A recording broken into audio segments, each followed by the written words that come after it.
Hi guys, welcome to the Green City of Toronto. Good? Okay. Thank you so much. Thank you so much. Take care. Bye. Bye. Wish you good luck. Thanks. Hey guys, welcome back to G-Man Canada. G-Man आपका best friend Canada में और मेरे साथ कौन है? शैश, मेरा best friend Toronto में। दोबारा hello. So guys, let's begin our journey today. मिलते हैं आपको म्यूज़िक के उस पार, कुछ स्पेशल दिखाना है आपको। Stay tuned, see you just now.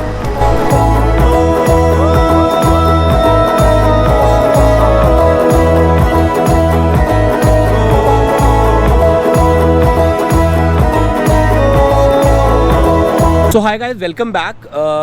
आज का वीडियो इंटरेस्टिंग है। आज का वीडियो इसलिए इंटरेस्टिंग है क्योंकि आज के वीडियो में हम सैश की या एक स्टूडेंट की या एक न्यू इमिग्रेंट की स्टार्टिंग डेज बताने वाले हैं कि कैसे वो लैंड होने के बाद किन किन स्ट्रगल से गुजरता है ना। स्ट्रगल्स बोल लीजिए, जर्नी बोल लीजिए, whatever you want to say it. And उससे आपको एक फूड फॉर थॉट मिलेगा कि अगर आप कनाडा आ रहे हैं तो आपको क्या नहीं करना है, क्या नहीं करना है, वो इम्पॉर्टेंट है जानना।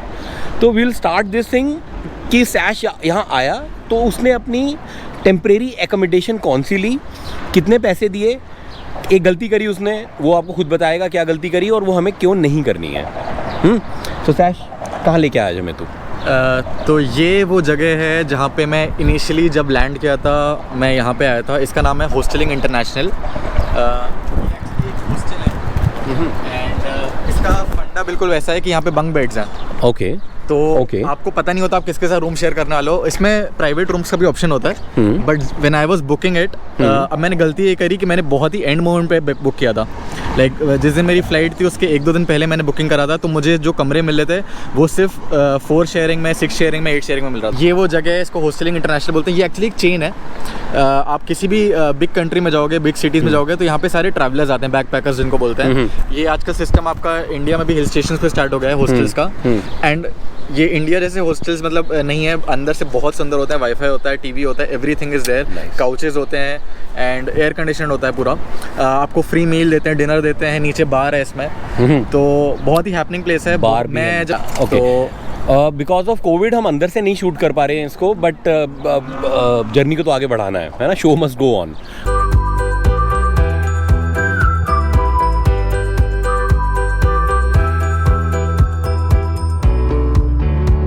तो while we are moving guys, ये एक चर्च है। अभी सैश ने बताया, सैश क्या नाम है इस चर्च का? Saint James Church. Saint James Church के कोई जहाँ मैं रह रहा था उसके बिल्कुल ऑपोजिट है।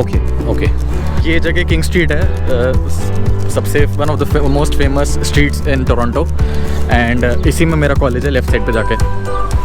तो मैंने अपना एयरबीएनबी जब चूज़ किया था तो मैं चाहता था कॉलेज के पास ही हो, तो it was like 200 metres walking.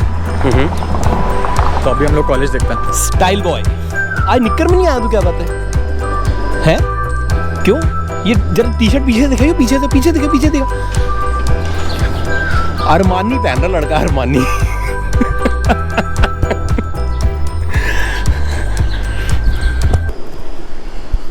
So guys, we are moving towards George Brown College, जो कि सैश का कॉलेज होता था जब सैश ने यहाँ पे पढ़ाई शुरू करी थी अपनी। एंड सैश कॉलेज दिखा देगा बाहर से और कुछ बताएगा, वो भी सुन लेना भाई। तो ये है जॉर्ज ब्राउन कॉलेज जहाँ पे मैंने पढ़ाई करी थी, international business and project management, 2 courses किए थे मैंने। एंड इस कॉलेज की आपको 1-2 अच्छी बातें बता दूँ कि फर्स्ट ऑफ ऑल ये जो बिल्डिंग है ये टोरंटो की one of the oldest buildings में आता है एंड कोर डाउनटाउन एरिया में है। एंड इंडियंस आपको बहुत मिलेंगे इस कॉलेज में। इंडियंस आपको वैसे भी बहुत सारे कॉलेज में मिलेंगे, बट जॉर्ज ब्राउन में अराउंड 60% इंटरनेशनल एडमिशन्स इंडियंस के होते हैं। And सैश, quick question, I am sorry, अभी तू क्या जॉब कर रहा है? क्योंकि सबको ये जानने की बड़ी इच्छा होगी कि तू अभी क्या जॉब कर रहा है। मैं एक रियल एस्टेट मार्केटिंग कंपनी में एज अ सेल्स प्रोफेशनल काम कर रहा हूँ। तो वर्क फ्रॉम होम काम है एंड तो ये यहाँ पे मैंने 2 कोर्सेज़ किए थे अपने, 8 मंथ्स के कोर्सेज़ होते हैं। एंड बहुत ही सुंदर कैंपस है, बहुत ही ब्यूटीफुल। अंदर इनका लाउंज भी है, वहाँ पे आपकी बार है एंड सारा कैंटीन में आपका पिज़्ज़ा वगैरह, burger, coffee shop, everything is there. तो ये नहीं कि अगर आपका लंच ब्रेक है तो आपको बाहर जाके खाना है, आप अंदर आपकी इतनी ब्यूटीफुल कैंटीन है तो आप वहाँ पे खा सकते हो। यहाँ पे कैफेटेरिया बोलते हैं वैसे। तो सैश तूने कोर्सेज कौन कौन से किए थे? तो मैं फर्स्ट प्रोग्राम जिसके लिए मैं इनिशियली आया था वो इंटरनेशनल बिजनेस मैनेजमेंट था and it was completely related to my graduation programme जो मैंने किया था इंडिया में, उसी के थोड़ा फर्दर स्टडीज़ थी। उसके बाद मैंने एक दूसरा प्रोग्राम किया था दैट वाज प्रोजेक्ट मैनेजमेंट। अभी कहीं बैठते हैं हम लोग और सैश थोड़ा सा और बताएगा, बहुत इंटरेस्टिंग चीज़ें बताएगा, what not to do once you are here in your initial days.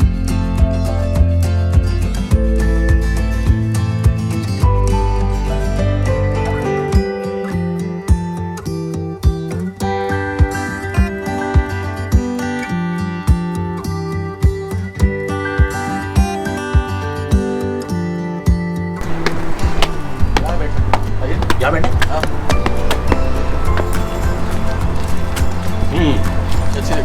बढ़िया है।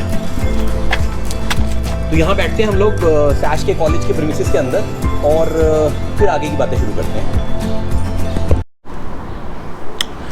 तो गाइस हम लोग अब आके बैठे हैं सैश का जो कॉलेज है जॉर्ज ब्राउन कॉलेज, उसी के प्रीमिसेस के अंदर there is a sitting area. तो हमने वहाँ पे आके सेटल हो गए हैं। जितने भी लोग कनाडा एक एज ए स्टूडेंट आना चाहते हैं या एज ए इमिग्रेंट आना चाहते हैं, उनको स्टार्टिंग में अपना एकोमोडेशन के लिए क्या क्या करना चाहिए और क्या नहीं करना चाहिए, सैश के पास बहुत इंटरेस्टिंग इन्फॉर्मेशन है। I will give the honour to Sash to explain the journey and give a food for thought for all of you. तो जैसा अभी मैंने बताया था कि व्हेन आई इनिशियली लैंडेड तो मैं एक जगह जो आपको दिखाई थी हॉस्टलिंग इंटरनेशनल में वहाँ पे रहा था।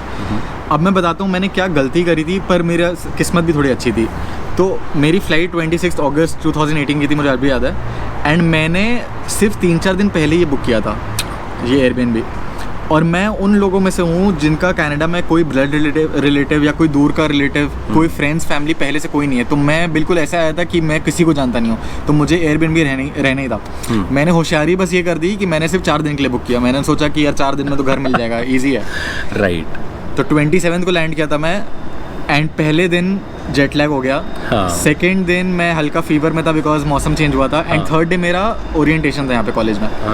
मैं रोज़ शाम को 7 या 8 बजे तक घर देखता था। अच्छा, और जो मेरे रूममेट थे अक्षय कौल दिल्ली के हैं, उनके साथ मैंने घर लिया था आगे जाके। हम लोग रोज़ रात के 8-9 बजे तक घर देखते थे। उनके रिलेटिव थे तो वो उनके यहाँ रहते थे, बट मेरे पास कोई नहीं था। मैं 4 दिन के लिए, मेरे पास टिक टिक घड़ी बोल रही थी मेरी। 29 अगस्त अगले दिन मेरा शायद चेकआउट था, 2 दिन बाद। अब मेरी फटना स्टार्ट हो गई थी।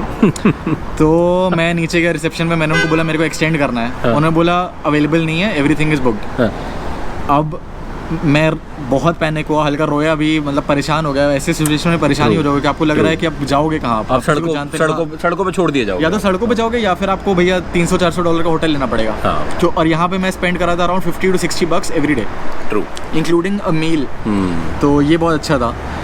अब 30th अगस्त जो लास्ट दिन था मेरा स्टे का, मैं और मेरे जो रूममेट थे अक्षय कौल, हम लोग मेरे रिसेप्शन पे बैठे हुए थे। हम लोग बस कि जीजीएन मार्केट प्लेस, यहाँ पे फेसबुक मार्केट प्लेस चलता है, आपको घर देखना हो, कुछ खरीदना हो, हम लोग बस स्क्रॉल कर रहे थे। एंड जस्ट 20 मिनट्स बैक मेरी लैंडलेडी ने एक पोस्ट डाला था घर का, जो कि वॉकिंग 15 से 20 मिनट्स था। जस्ट 15 मिनट पहले वो ऐड डाला था। तो मेरे रूममेट ने वो ऐड देखा, मैं बोलता है कि यार यहाँ चलते हैं, देखते हैं। और हम लोग को ऐड में दिख रहा है कि वो सिर्फ एक रूम है और उसमें लिखा है कि एक ही बंदे को मिलना है। तो हम लोगों ने बोला कि यार चलते हैं, बात करते हैं। एंड $800 का वो रूम था, डाउनटाउन में था। हम लोग गए, लैंडलेडी मेरी चाइनीज़ थी एंड बहुत ही प्यारी औरत थी, बहुत ही अच्छी है। एंड शर्ली नाम है उसका। तो हम लोग को देखा उसने बोला ठीक है हम लोग रहेंगे, एक बंदा रह सकता है। अब हमें था कि हम लोग को दोनों को साथ में रहना और कमरा एक ही अवेलेबल है। तो हम लोगों ने उससे बहुत रिक्वेस्ट किया कि हमें रहने दो साथ में। उसने बोला नहीं रहने, ऐसे 2 लोग नहीं रह सकते साथ में। तो मैंने बोल दिया कि यार हम लोग कजिन्स हैं, हम लोग साथ में ही रहते हैं, हम लोग बचपन से साथ ही में बड़े हुए हैं, तो हमें साथ में ही रहने दो। उसको आज तक लगता है हम लोग कजिन्स। तो उसने बोला चलो ठीक है मैं रहने दूंगी, मुझे थोड़े पैसे एक्स्ट्रा देना क्योंकि 2 लोग रह रहे हो। हमने बोला ठीक है। उसने हमारा रेंट 1000 कर दिया, तो 500 ईच पड़ा था। ओके। तो आखिरी दिन जो मेरा चेकआउट था, आखिरी दिन रात के 8 बजे मैंने उसको डिपॉजिट दिया और मैंने अपना कमरा लॉक किया। डाउनटाउन टोरंटो में एक कमरा, 2 लोगों की एकोमोडेशन, $1000, 60,000 इंडियन रुपीज़। या तो ये जो मैंने फुलिशनेस करी थी, अगर बहुत लोग हो सकता है मेरी तरह हो जिनका कोई रिलेटिव ना हो यहाँ पे, जिनके कोई फ्रेंड्स फैमिली ना हो। जी मैन है आपके लिए यहाँ पे। हाँ ठीक है। हाँ। तो प्लीज़ अगर आप लोग आ रहे हो तो आप लोग मिनिमम अगर कोई टेम्प्रेरी अकोमोडेशन बुक करो, मिनिमम 2 वीक्स का करो ही करो, बिकॉज यहाँ पे जितना मुश्किल आपका पहला जॉब लगना है उतना ही मुश्किल आपको घर मिलना है। राइट। क्योंकि यहाँ पे जो सबसे मेन प्ले फैक्टर है वो है आपका बजट, और हर स्टूडेंट एक बजट लेके आता है कि हमें इतना खर्चा करना है। अगर आपका बजट हाई हो तो आपको कोई प्रॉब्लम नहीं है, पर कुछ स्टूडेंट्स होते हैं जिनका एक सेट बजट होता है कि हमें इतना ही खर्चा करना है। राइट गाइज, इम्पॉर्टेंट थिंग, जो मैरिड कपल्स हैं यहाँ पर आने वाले विद चिल्ड्रन, बहुत मुश्किल होता है शुरू में किराए के लिए घर लेने के लिए। इंटरव्यूज़ तक होते हैं, लैंडलॉर्ड्स आपके इंटरव्यूज़ तक लेते हैं, क्रेडिट रिपोर्ट देखते हैं, आपके बैंक डिटेल चेक करते हैं कि आपके पास पैसा है कि नहीं है 1 साल का किराया देने का। क्योंकि आप जब शुरू में आते हो, अगर आपके पास जॉब नहीं है तो आप अपना कोई एम्प्लॉयमेंट तो दिखा ही नहीं सकते हैं। तो आपको इस चीज़ के लिए बहुत मेंटली प्रिपेयर होकर आना पड़ेगा कि आपको एक टेम्परेरी एकोमोडेशन कम से कम 2 से 3 हफ्ते का हो, ताकि उस ड्यूरेशन में आप घर देख सको और आप एक अच्छा एकोमोडेशन देख सको, specially when you are coming here with your family. It's very important. तो आगे बढ़ाते हैं सैश के साथ। एंड तो ये जॉर्ज ब्राउन कॉलेज, इसके बारे में बता रहा था आपको। बहुत अच्छी बातें हैं यहाँ पे। फर्स्ट ऑफ ऑल आपको बहुत अपनी कंट्री के लोग मिलेंगे, आप जिस भी कंट्री को, आप कभी अकेले नहीं महसूस करोगे अपना को इस कॉलेज में। एंड यहाँ के कनाडा में अच्छी बात क्या है, कॉलेजेस में हर कंट्री की कम्युनिटी होती है। तो आपको Indian community, Pakistani community, Bangladesh community, कोई भी कंट्री का हो वहाँ पे उसकी कम्युनिटी आपको यहाँ मिलेगी। तो आज तक ऐसा नहीं हुआ है कि यहाँ पे दिवाली पार्टी ना हुई हो। आज तक ऐसा नहीं हुआ है कि कोई इटली में कोई फेस्टिवल हो। दिवाली पार्टी होती है यहाँ पे? मैंने पहली दिवाली पार्टी अपनी यहीं बनाई थी। And it was only $5 entry. उसमें उन्होंने मेरे को खाना दिया था। हाँ, फुल मील थी। अरे वाह। हम लोग का पूरा ग्रुप गया था। अरे वाह, वेरी नाइस। एवरी फेस्टिवल, आप किसी भी कंट्री को गए, इसकी कम्युनिटी है यहाँ पे, तो उसके सारे बड़े बड़े फेस्टिवल्स यहाँ पे होते हैं। एंड बहुत सारे तो फ्री ऑफ कॉस्ट होते हैं। आपसे इतनी फीस ले रहे हैं तो वो ये सब कवर होता है आपका।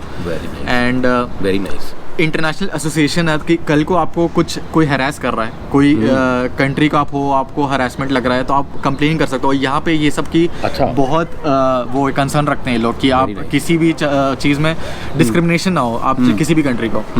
तो इस मामले में सारे कॉलेज ही अच्छे हैं। जॉर्ज ब्राउन की खास बात ये है, फर्स्ट ऑफ ऑल सिटी के बीचों बीच एक कॉलेज है, बहुत सुंदर कैंपस है, one of the oldest buildings है। हाँ भाई, हमको पता है, तू अच्छे कॉलेज से पढ़ा है, हमें पता है। ठीक है, थोड़ी पब्लिसिटी कर रहा हूँ, पब्लिसिटी कर दे, कमीशन जोड़ा है थोड़ा सा। कोई और स्पेशल बात बताना चाहे अपने एजुकेशन के टाइम की, यहाँ पे जब तू पढ़ा यहाँ पे? ठीक है, नॉर्मल पढ़ाई तो होती है, प्रेजेंटेशन बनाना, ये करना वो करना। I'll tell you one very big thing, तो आपको पता चलेगा फैकल्टी यहाँ पे कैसी है। तो देयर वाज अ सिनेरियो जब मेरे एग्जाम्स थे, एंड उन एग्जाम्स के ड्यूरेशन में मेरे एल्डर ब्रदर की शादी थी इंडिया में। ओके। उसी वीक में मेन एग्जाम्स थे मेरे सेमेस्टर के। एंड जब मेरे भाई की शादी की डेट निकली थी, I just went to my faculty, सारे मेंबर्स के पास, and I just told them कि ये सिनेरियो है। मैं उनको झूठ भी बोल सकता था कि कुछ इमरजेंसी है, मेरे को जाना है। I told them exact scenario कि मेरे एल्डर ब्रदर की शादी है। उन्होंने मेरा एग्जाम हफ्ते से एक हफ्ते पहले लिया है, बैठा के अपने कैबिन में। स्पेशल मैंने 4 एग्जाम्स दिए हैं सबके कैबिन में बैठ के, जस्ट बिकॉज मेरे को जाना था। This is special. और वेडिंग के लिए वो अलाउ कर रहे हैं, तो आप सोचो, आप कोई भी कल को रीजन दो, थोड़ा जेन्युइन होना चाहिए कि आपको फैमिली के साथ होना है, तो वो मानते हैं सब। कनाडा में फैमिली से बढ़कर कुछ नहीं है भाई लोग। अगर आपकी फैमिली से रिलेटेड कुछ भी चीज़ है, कुछ भी, they will support you like anything. Your employer, your college, your school. मैं अकेले इम्पोर्टेंट बात तेरे को पूछनी थी, सॉरी। अच्छा, तेरी फीस यहाँ पे कितनी थी कॉलेज में, और तेरी फीस का तूने बैंक से लोन लिया था या योर फैमिली हेल्प? नहीं, फीस तो मेरी पूरी पापा ने पे करी थी। कितनी फीस थी?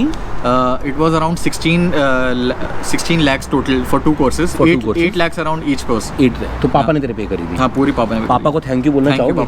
थैंक यू पापा, थैंक यू। मैं भी अपने पापा को थैंक यू पापा।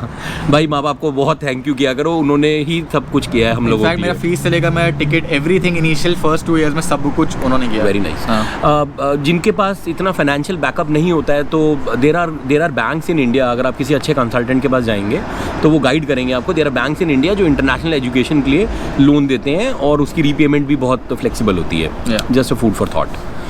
तो सैश भाई, आज की जर्नी यहीं खत्म करते हैं। एग्जैक्टली। और अगली जर्नी में मिलते हैं। अगली जर्नी में मेरे परमानेंट रेसिडेंट्स के साथ मिलते हैं कि मैंने टेम्परेरी छोड़ के कहाँ पे घर लिया, वो दिखाता हूँ आपको कैसे रहा मैं। और सबसे इम्पॉर्टेंट चीज़, अगली जर्नी में हम सैश का प्रोफेशनल करियर बताएंगे कि सैश का प्रोफेशनल करियर कॉलेज ख़त्म करने के बाद कैसे शुरू हुआ, which is even more interesting. Guys, love and respect for all of you. Don't forget to like comment and subscribe and share करो वीडियोस, बताओ सबको कैसी जर्नी होती है कनाडा में। घंटा का भी याद रखना, हाँ। ठीक है, घंटा बेल आइकन, दबाओ। बेल आइकन, ठीक है।